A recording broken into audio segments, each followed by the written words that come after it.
আমি তোমাদের ক্লাস 7-এর চতুর্থ অধ্যায় দিল্লির সুলতানি বংশের সহায়িকার যে ইম্পর্টেন্ট কোশ্চেন মানে শর্ট কোশ্চেন সেগুলো দাগ দিয়ে দিয়েছি, দেখে নাও। প্রথমে কী আছে, মোহাম্মদ ঘুরি কত খ্রিস্টাব্দে মারা যায়? 1206 খ্রিস্টাব্দে, এটা ইম্পর্টেন্ট। মোহাম্মদ ঘুরির মৃত্যুর পর তার অনুচর কুতুবুদ্দিন আইবক কোন অঞ্চলে শাসক হন? লাহোর ও দিল্লির। আরবি ভাষায় সুলতান শব্দের অর্থ কী? কর্তৃত্ব বা ক্ষমতা। যে অঞ্চলের মধ্যে সুলতানের কর্তৃত্ব চলতো তাকে কী বলা হতো? তাকে বলা হতো সুলতানি। নেক্সট পাতায় দেখে নাও, ইসলাম জগতের প্রধান ধর্মগুরুকে খলিফা। আমির কাদের বলা হতো? ধনী ও ক্ষমতাবান তুর্কিদের। ওমরাহ কাদের বলা হয়? আমিরদের। তারপরে আছে ইলতুৎমিশ ও আলাউদ্দিন খালজি শাসনকালে মধ্যে দুজন গুরুত্বপূর্ণ সুলতান কারা ছিলেন? গিয়াসউদ্দিন বলবন ও জালালউদ্দিন খলজি। খিলাত বলতে কী বোঝায়? আনুষ্ঠানিক পোশাক, ঠিক আছে। মোহাম্মদ ঘুরির আসল নাম কি? মুইজউদ্দিন মোহাম্মদ বিন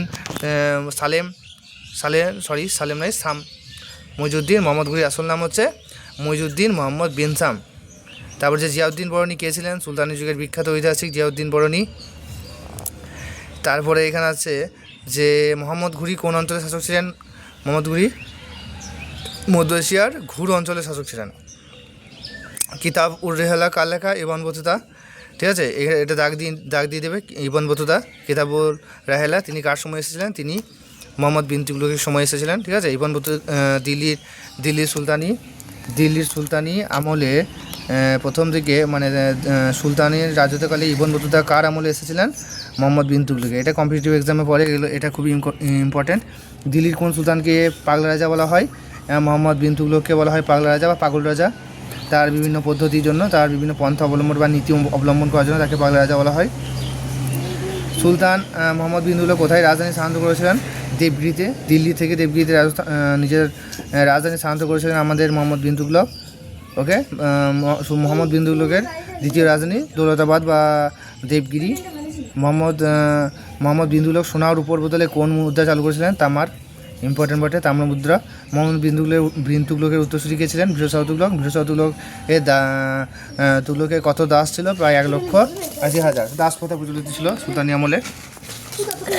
তারপরে এগুলো দেখলাম। শহীদ বংশের প্রতিষ্ঠাতা কে ছিলেন? খিজির খান, খুবই ইম্পর্টেন্ট। পানিপথের প্রথম যুদ্ধ ভেরি ভেরি ইম্পর্টেন্ট, ঠিক আছে, ভেরি ভেরি ভেরি ইম্পর্টেন্ট। এটা 1526 সালে পানিপথের প্রথম যুদ্ধ কাদের মধ্যে হয়েছিল? বাবর এবং ইব্রাহিম লোদি বংশের শেষ শাসক ইব্রাহিম লোদির মধ্যে।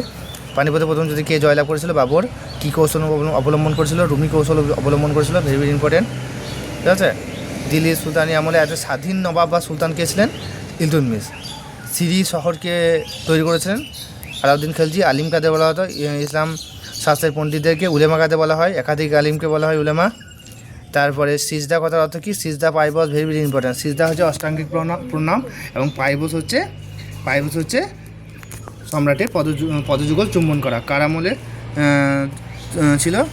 আমাদের গিয়াসউদ্দিন বলবন, ঠিক আছে, আমলে দেখলাম। তারপরে আছে তোমার